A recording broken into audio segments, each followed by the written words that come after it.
I want to thank Arnold for doing this amazing, bringing together more people than usual in an unusual space that we may find helpful in the future.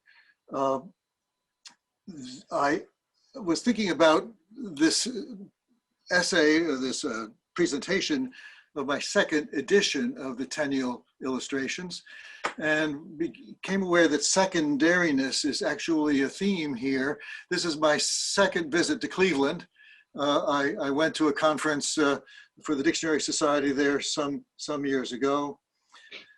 And of course, the precedent is the secondness of Looking Glass, which completes the first. So I like having that doubleness in mind, especially because this is actually my second presentation to the Lewis Carroll Society of North America. 1981, I went to Cambridge and participated in a great panel that was preceded by lunch at the Harvard Faculty Club, $7 per person. That was a nice event.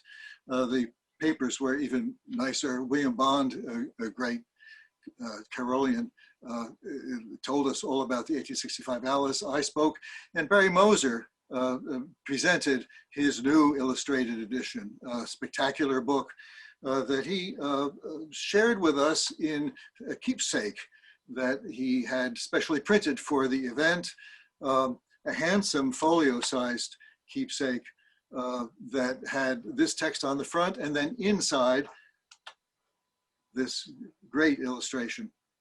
And you can't see both at once unless you actually got two copies. And I made a point of getting two copies of this keepsake. And I'm glad I have it still. This is also the second time that I've given a version of this current presentation. I spoke at St. Thomas, University of St. Thomas, on Tenniel's 200th birthday earlier this year. One of the last times I was out before the pandemic hit. And it was a fine audience, although less informed than the audience that I'm addressing right now. I knew it was a birthday, so I brought a birthday cake, but they brought a real birthday cake, which we had and enjoyed. A fine event. I say we, actually, I was talking after the talk and never got a piece of the cake, but everyone else enjoyed it. On the way home, I looked up at the sky and I saw this. Do you see what I see? I mean, isn't that reassuring? I like that. That smile in the tree certifies things, I guess, are okay. So this is the book that is now entering, or did enter its second edition almost 1 year ago. So it's now about to enter its second year. Originally published 1985. Many of you know it. Some of you may know that it was translated into Japanese because of the large group of people who are interested in Carroll in Japan. A handsome edition, actually, which every collector will probably want to have. It began earlier, a few years before 85, and especially with this, what became the first chapter of my book, Ed Giuliano's great collection included this first venture, Punch and Alice through Tenniel's Looking Glass, which I'll be speaking briefly about in a minute. Also that same year, the last chapter of the book appeared earlier at the Harvard Library Bulletin, The Placement of Tenniel's Illustrations, one of my favorite essays ever to publish, and I'll be speaking about its merits in a minute or two. The merits are partly the effect.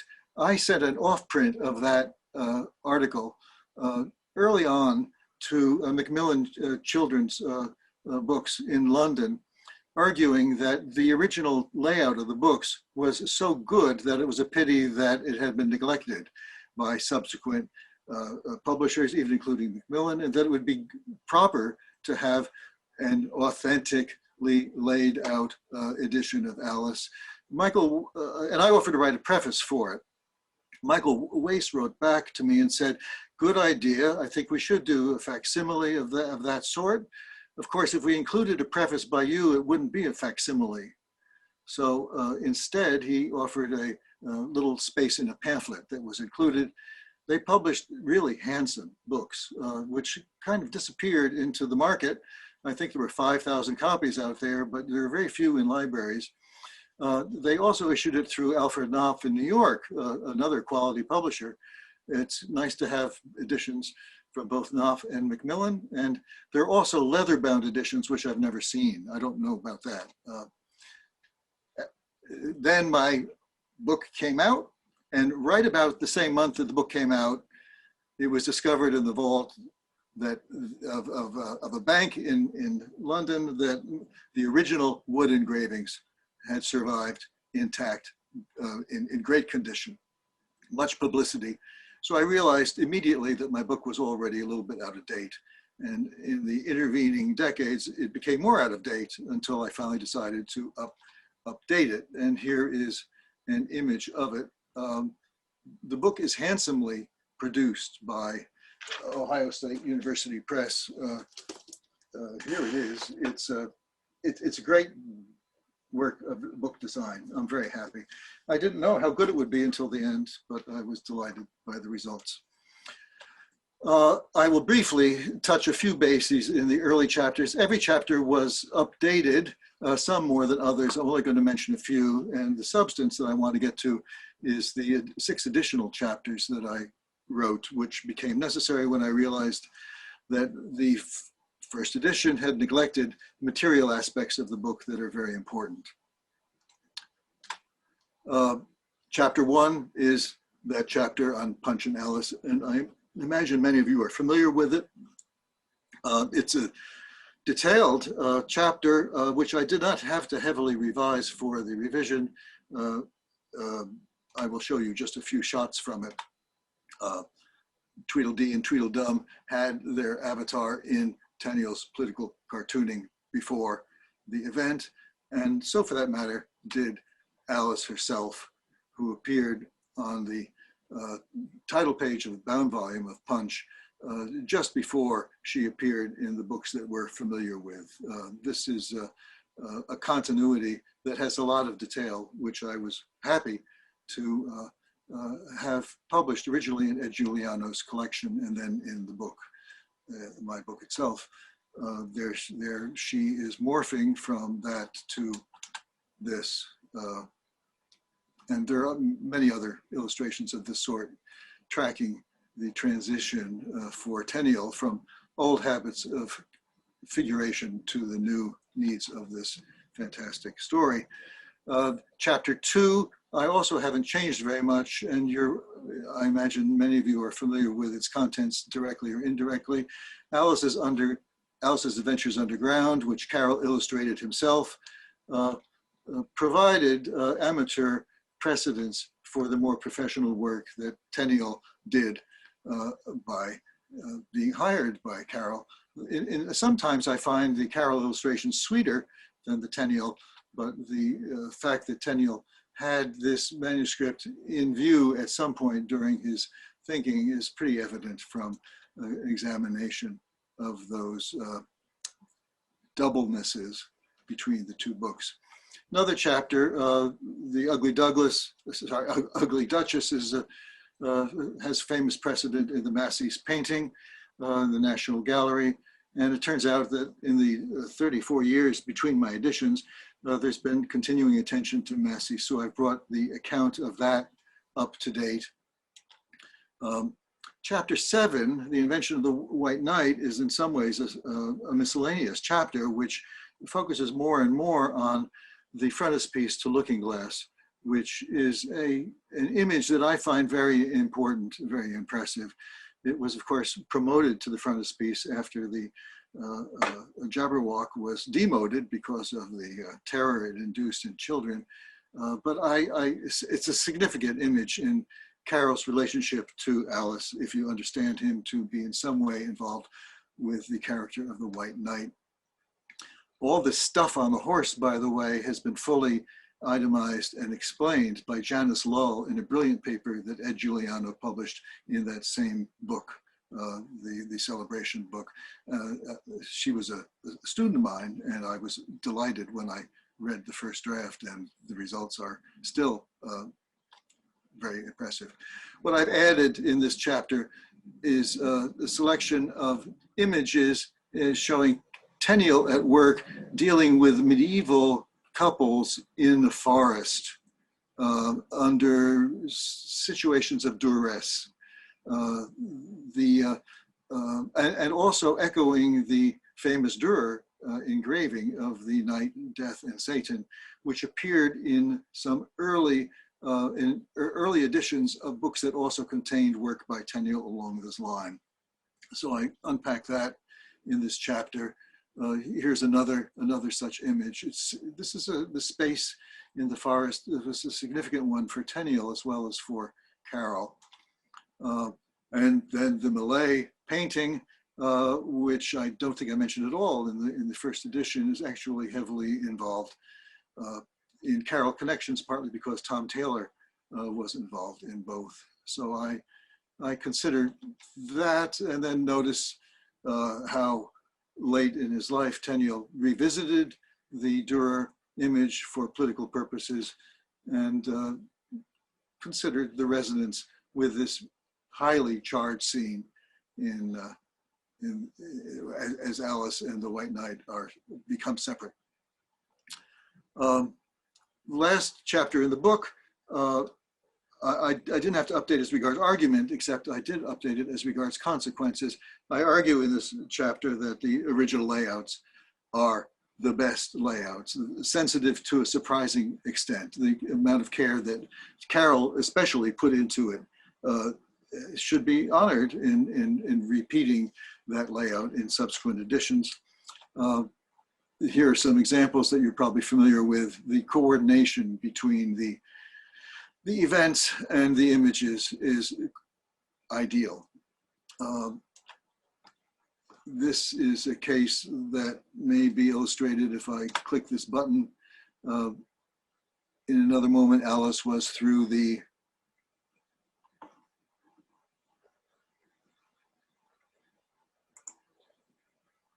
well, it's supposed to advance and it's not advancing, but that's because I'm in another space. I will advance to some books that were published subsequent to my book, some editions that, coming from different directions, honored the layout, explicitly honored the layout of the original editions, even though the typography might be different and the page size might be different. This was a set published in New York that was careful to make sure that the coordination of text and image was as Carroll imagined it. Macmillan themselves did a large format book with obviously a lot of color that also explicitly honored the original page layout. So I'm happy about that. I'm glad that these effects have happened. I remained, oh, here's another Macmillan product, quite something, the complete Alice. I'm not sure Carroll would have loved this book, but he would have appreciated the fact that the layout continues to honor his layout. The facsimile that honors the layout the best is, I still believe, the one that Macmillan issued at my prompting, and copies are still available on the used book market, though they did vanish from the ordinary market pretty quickly. That's to speak of the updating of some aspects of the early chapters. Now I want to turn attention to the 6 new chapters, which 5 of them specifically address questions of the materiality of these books, how they were produced. This matters not just for the reader, but also for the student of Carroll and Tenniel, because we know that the materiality of the books actually had an impact on the success or failure of the very first printing of the so-called first edition. So here's the first of the 5 on the material aspects, engraving. We will hear later this afternoon, I think, from Matt about how we get from a drawing to a woodblock to a printed image. I give a lot of detail in that book, in this chapter of my book. I'm not going to rehearse all the detail now. I'll just cite a few aspects. This is a piece of tracing paper that Tenniel used to transfer an image that he had drawn. It copied onto this paper and then onto the surface of a prepared woodblock that the engravers would actually do the engraving work for. This is at Harvard. Here's an engraver at work. This is a good image of how close this attention had to be to get those lines in the right place after receiving Tenniel's drawings on the block. The globe that you see here filled with water acts to focus light from the lamp onto the block, which the engraver uses a variety of sharp tools to produce the relief image on the block. By the way, one of the best accounts of this whole procedure is Leo John de Freitas's dissertation, which is a wonderful review of the whole commercial industry of woodblock production in the 19th century. And then, of course, he did his splendid account of the Tenniel illustrations as engraved when the blocks were discovered and reprinted in a special limited edition. It's possible that the guy in this picture is one of the Dalziel brothers, who were the firm commissioned to do the engraving work. I know that there are collectors in the audience, and so I thought you might be interested in this offbeat edition of Alice's Adventures in Wonderland that I picked up some years ago, which you see in the lower right, tells us that the original illustrations are by Dalziel, parentheses, Sir John Tenniel. That's not quite right. There's a division of labor that was there, which is smudged by this notion that they are one and the same. They were, in fact, quite different people, quite different enterprises. Here's an image just a few years before the first Alice book came out. This is a kind of idealized image of what such an engraving workshop might look like. It is schematized and to that extent idealized. A lot of people that work in a busy space. It is also the case that this work could be taken home and done at home. This is a painting of Jackson, one of the early best wood engravers, working at home. And here's a later image. This is later than the second Alice book. Up to 1890, it was possible for women to do work in the wood engraving business. It had been recommended by people as an opportunity for women to do work that could advance the aesthetic production of books. This is not anyone we know. It is known, though, that two women, sisters Byfields, were employees of the Dalziel firm. It's possible that they did some of the illustrations. We don't know that they did the Alice illustrations at all, but they could have, and they could have at home. By the way, Bethan Stevens has done some great work explaining the interest of the archive of Dalziel proofs at the British Museum. And I recommend that to anyone who's interested in more detail about this. After the blocks were engraved in the office or at home, proofs would be sent to Tenniel, who would find ways of improving them and mark them up and show through various notations and codes the kind of work that he wanted to have done to bring the image up to what he had in mind. Here's a case, by the way, almost, I think, indeed, all of the surviving evidence of this sort is from the second book, from Looking Glass. We lack it for the first. But here we see the end of Looking Glass. Tenniel was unhappy with the way that the hair was treated, and you'll see that he asked that this be cut out and redone. He also comments that the apron needs some attention. And there are other details that he calls for. And this is the block with the piece cut out and another plug inserted and then re-engraved to match the edge to his taste in terms of the hairdo. And here's a proof of that. And you'll notice he says the lines of the apron should not all have been cut away, you know, but too bad. That was not easy to go back from. And here's a recent printing from the block, and enough time has passed so that the gap shows up. The wood is separated just enough. You can see in the printing what that what is new up above that line. I knew I had to see the blocks, and so I went to the British Library, who have them in trust for the Dodgson estate.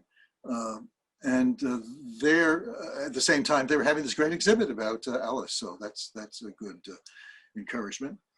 The blocks are available under special request. They're under the scrutiny of a librarian who watches to make sure that nothing is amiss in the handling of them. It's more highly charged than usual for dealing with archival materials. And therefore, I was distressed when at noon one day the fire alarm went off and everybody was told to clear out of the manuscript room. And here we are piled into the patio outside. Lots of people.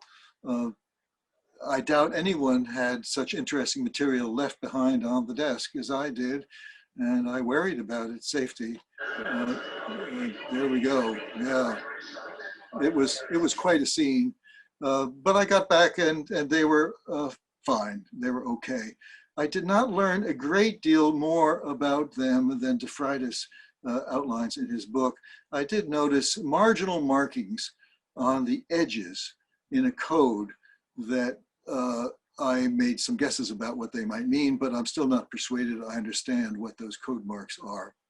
So if anyone wants to solve that problem, you can go back and see them under more quiet circumstances.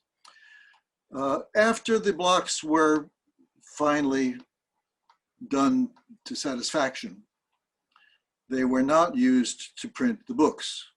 Dodgson was given advice that he might best not use the originals, keep them in reserve, and he followed that advice and instead used electrotype replicas for the printing of the books. Electrotyping had become possible since the early 1840s, and it is indeed a major technological aspect of the production of mass illustrated books in the 19th century that is always there in the background and is hardly ever noticed. I have a remark here about industrial electrotyping during this period. It's everywhere and it's almost everywhere ignored.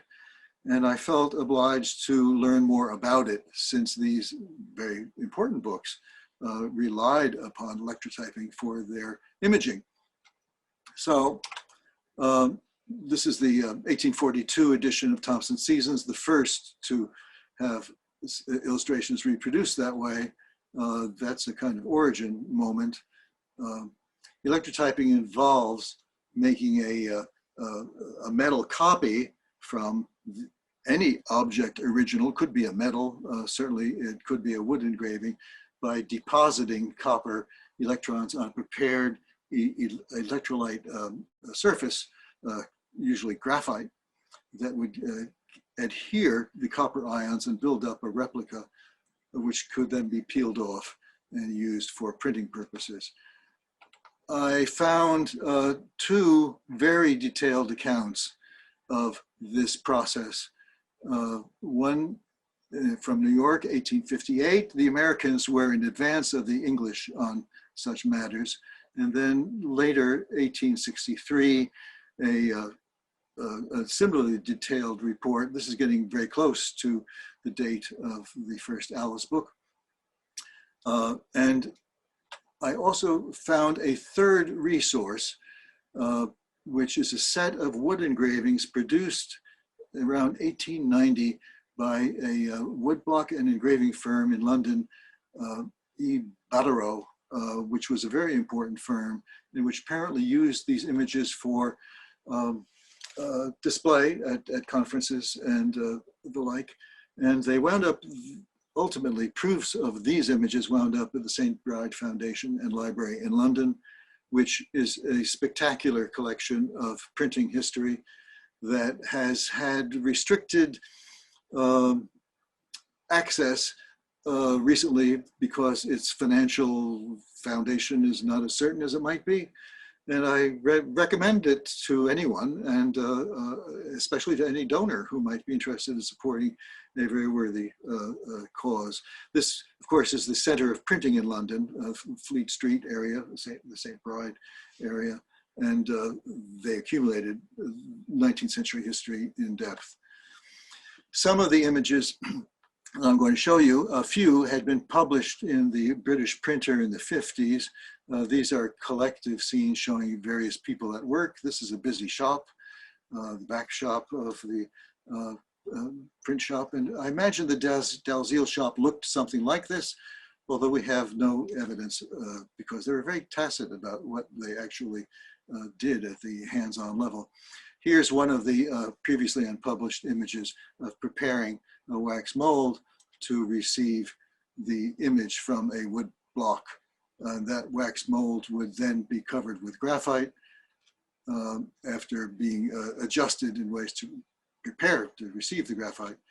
Here the graphite is being spread on, excess is being washed off, and then the graphite covered wax is dropped into this sulfuric acid solution that will convey copper ions from copper that's attached to an electrical system. The electrical charge will pass the copper ion by ion, very fine detail, onto the surface of the wax, exactly replicating the image that had been impressed upon it. And here is an image of the attic where much of this work was done.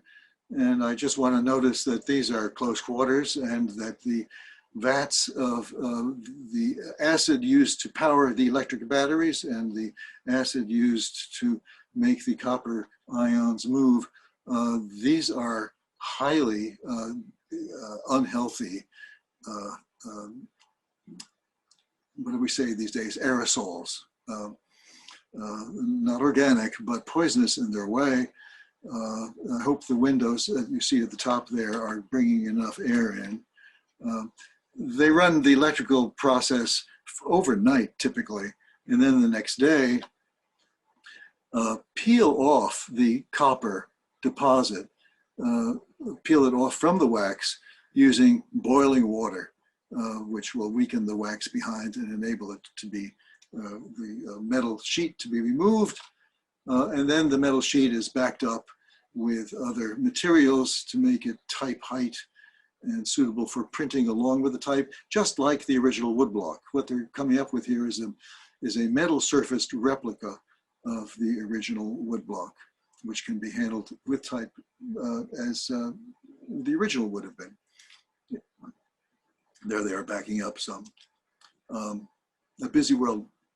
I'm showing you a selection of the images. The full array are at St. Bride's, and it's a wonderful resource for this history. As I say, this is 1890, but the business of electrotyping was a conservative business. That is to say, there were not many innovations. By 1890, they came up with other sources for the electricity than chemical resources. The mechanical generation of electricity was a possibility, but the underlying technology of moving those ions was the same, and it's a conservative enterprise.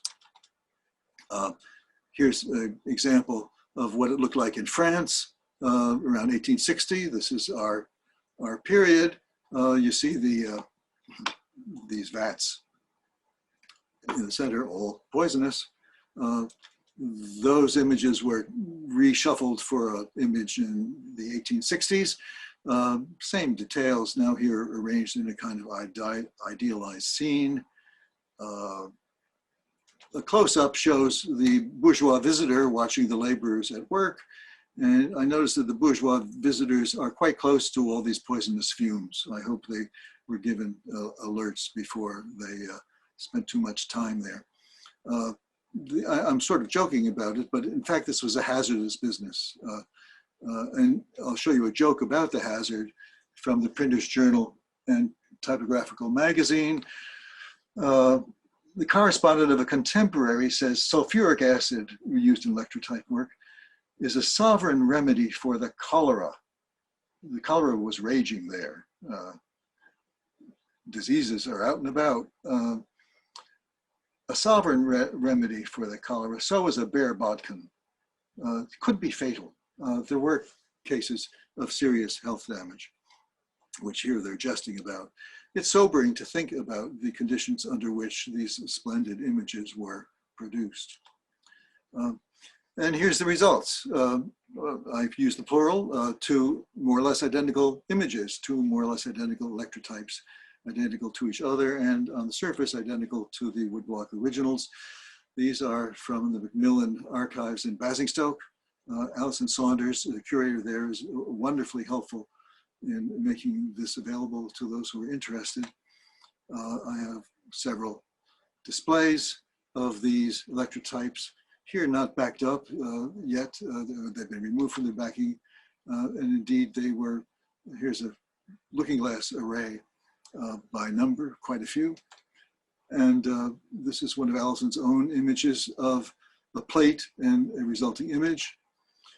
And these electrotypes have become collector's items.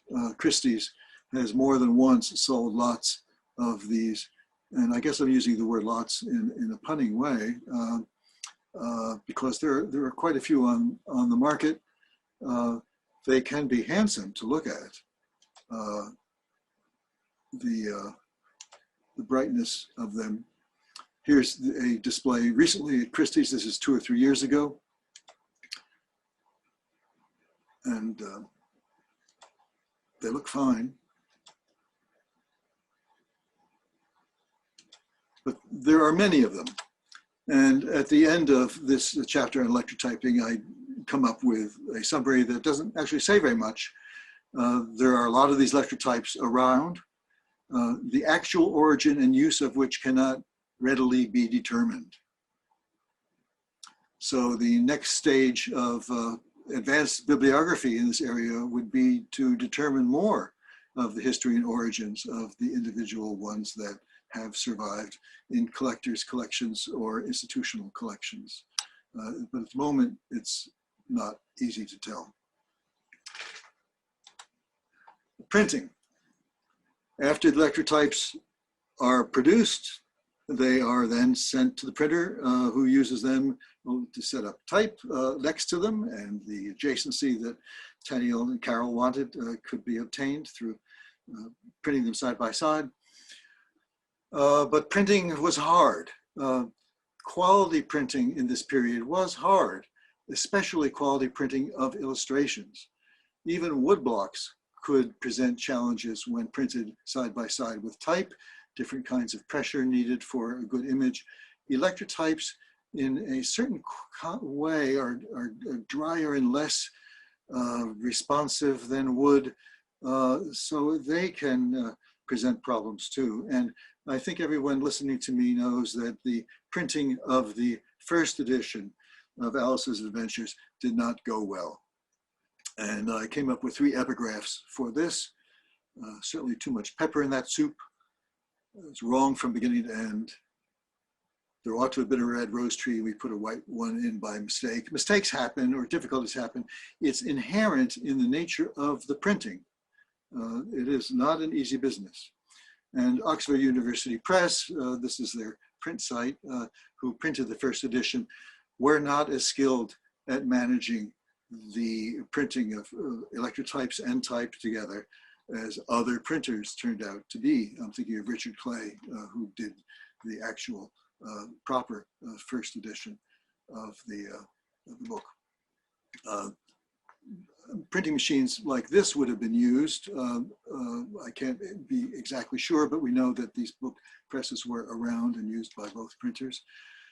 Here's a copy of the result, the cover, and a great deal of ink has been spent over the question of what was wrong with these books. The Tenniel caused Carol to reject the first printing. The printing, the pictures, both these terms occur sometimes in combination, sometimes separately. What is it? And I trace in this chapter the history of that question, which is a pretty rich textual history. A lot of people have opinions which overlap and which lead me finally to, after examining many copies of the first printing, either as issued by London or as issued in New York the year later by Appleton, using the same pages, using the same sheets, I have come to the conclusion that it is excessive pressure applied to some pages, causing the print to print through from the other side in a way that would not have pleased Tenniel. This is a image from a copy of Appleton, 1866, that we have here in Minnesota, and it just doesn't look good. You can see over Alice's brow bits of excessive pressure. The pressure might not be noticed so much, but it would be noticed in the white space of an image, and it would be damaging to the sense of the image. And if Tenniel saw images like this in the copy that he was handed, and this is going to vary from copy to copy, he had every reason to say, don't want to go ahead with this thing. Too muddy, too distracting. So Carol said, okay, we won't have it look like this. We'll try for better. And withdrew the copies of the first printing, which means that copies of the first printing are now intensely desirable because there are so few of them, maybe 26. And I think someone who's watching this may in fact have one of those copies. They are the prize for collectors. So they gave it to a different printer, Richard Clay, who issued it, who set up who did the printing, and did a fine job of the printing. You don't see those kind of disfigurations on the images. Not everything is perfect, but things are really good. And that's partly because Clay was indeed highly experienced as a printer. I'm going to give you a quick look at a detail I noticed after I published my book. I wish I noticed it before. You'll notice his device has an illustrated book in it. His printer's device shows an illustrated book. He's very pleased with his skill at that. And there's a light emerging from the book. Or what is that? A raindrop, teardrop? Well, we have to think. Here it is again in a different version. The rays coming out of it make it look more like a light than a teardrop. The Precedent is a book that Clay had published, also illustrated earlier, rehearsing some Renaissance emblems. Light only is my praise, a motto that he adapts, taking it from the Renaissance, adapts in his own image, where the printed book, the illustrated book, is light. And there's a kind of pun there, that is to say, the illustration becomes illumination. And this is boasting, but I think it's a boast well earned. He was an excellent, excellent printer. Coloring of the book happened with the Nursery Alice. Colors mentioned in the text. It's not a dominant feature, but you see touches of it in Carol's own version. Of course, the title page, richly colored. One detail I notice about this, I don't think this has been noticed before, is the identity of the flowers around the frame. They are forget-me-nots, and it's hard not to read them as symbolic, as he gives this book to Alice, little forget-me-not. This is something that was often on his mind. The inside, of course, doesn't have color except rubrication. The images are black and white. It looks more like a regular book until you reach this, where the touches of red very effectively pull out the ferocity of the queen to our attention. Color was inevitable for the black and white version. The Nursery Alice brings it forward, and there's evidence that Tenniel provided the color scheme. And what I'm showing you now is not discussed in my book because what I'm showing you now are a series of images of his watercolor work. He was very pleased of his watercolor skills, that he, in fact, he thought that was what he was especially good at, that are available online, but I've never actually seen in person, so I can't vouch for the exact color accuracy of the images, and so I didn't go there in the book. But you can get a sense of the palette of his ways of thinking by looking at these random samples of his work, tending towards dark reds, the dark greens, and browns.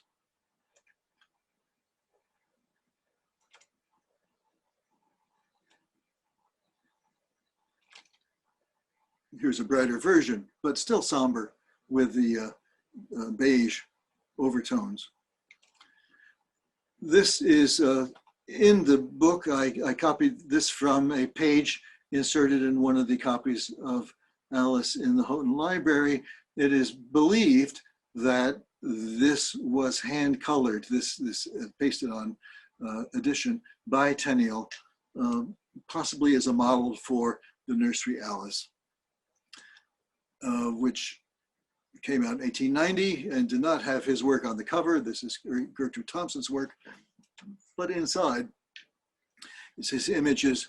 And we see on the left the watercolored version from the Houghton Library, and on the right, the Nursery Alice images. It appears he may have changed his mind in some details, but these seem like the recognizable palette that we were looking at before.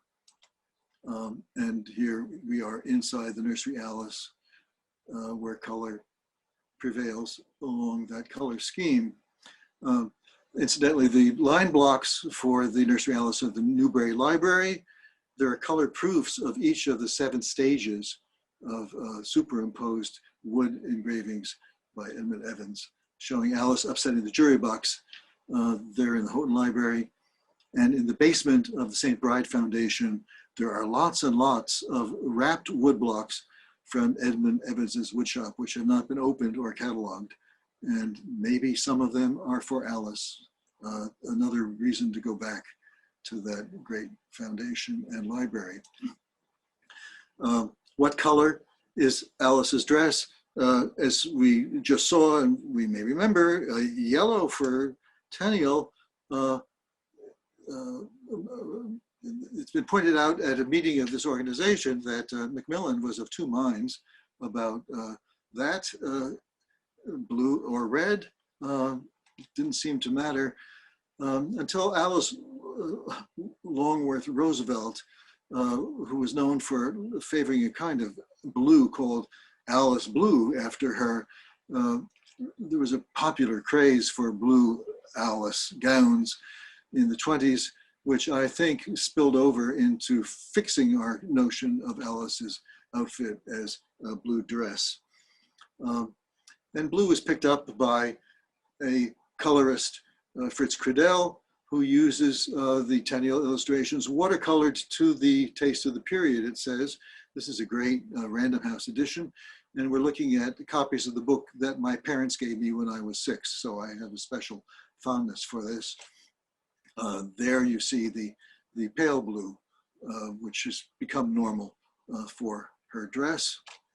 And I like the way he treated the scene of the chessboard landscape, which could be plausibly plowed and unplowed stretches of pasture. He also did some illustrations for a book not so well known, a collection of books in a series called Best in Children's Books. And there the printing of the images on most pages was in one additional color, and the publisher may have chosen red for that. Internally, we see more brightness in Credell's notion of what the world looked like. There, the blue is indeed blue dress, a darker blue, convincing, and it's a nice book to have. I don't own it, but the Great Children's Literature Collection at Minnesota does have a copy. And here's a contrast of the frontispiece as Tenniel imagined it for the Nursery Alice and as Credell imagined it. And I kind of prefer the brighter vibrancy of the Credell. I think he did some good work there. You could, of course, color the books yourself.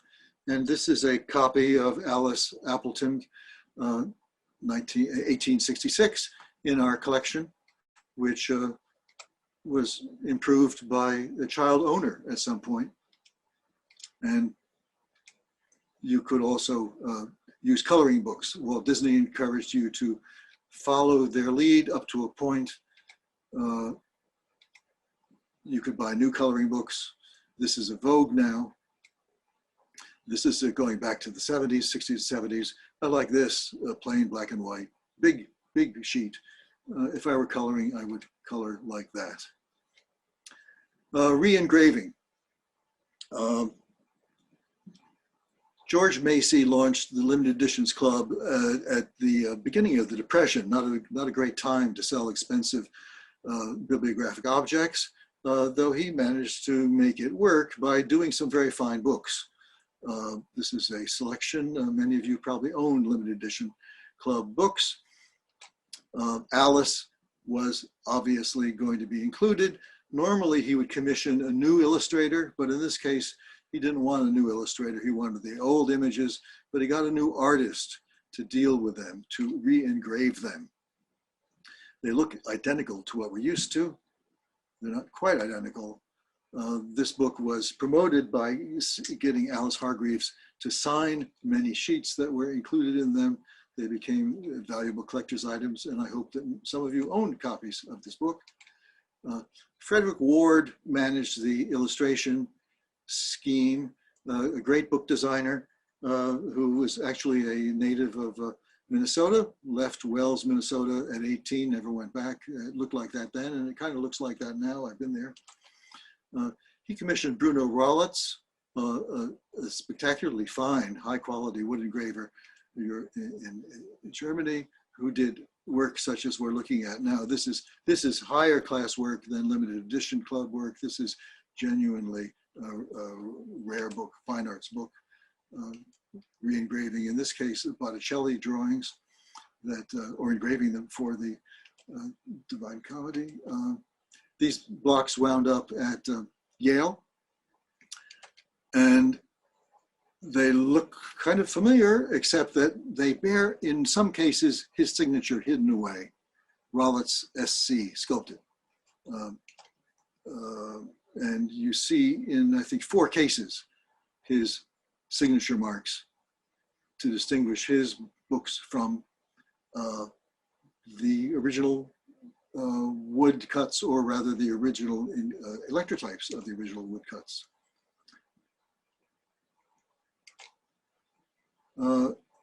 This page especially intrigues me. His name does not appear here, but the John Tenniel monogram does appear here, and it does not appear in the actual original editions. So this is a kind of virtual Bruno Rollitz signature. Many editions reprint this version of the Tenniel Illustrations, and I give you here a quick rundown on some of them. At some point I'd like to do a full inventory, but persistent and widespread. I have 2 minutes, which is, I guess, all I need for a quick run through of the last chapter. I became interested in the whole business of looking. I'm looking at these images, the reader is looking, and of course Alice is looking also. And this is one thing that she sees. Though as originally imagined by Tenniel, this is what we see. We see her seeing the scene. And there's some somewhat obscure correspondence involving Dodgson and the choice of this that I discuss in my book. The fact is that we finally wind up not seeing Alice as we do often in the images, but rather seeing what she sees, which is fine. Indeed, Boser preferred that perspective. You'll notice her arms out there, kind of like, what is this startlement? This startlement posture is common in the images. When she comes on something that's really strange and weird, she does an involuntary startle. Talking flowers, talking statues, the guy falling off a horse. What is this? So that response of, wow, is partly our response. And I like the way that it was there in the encoding of this image as originally given. I also like the fact that in the end, we are the ones who are startled by what we see in these well-designed and well-produced images. And it is 12:05, or in your case, 1:05, and I am done. So thank you.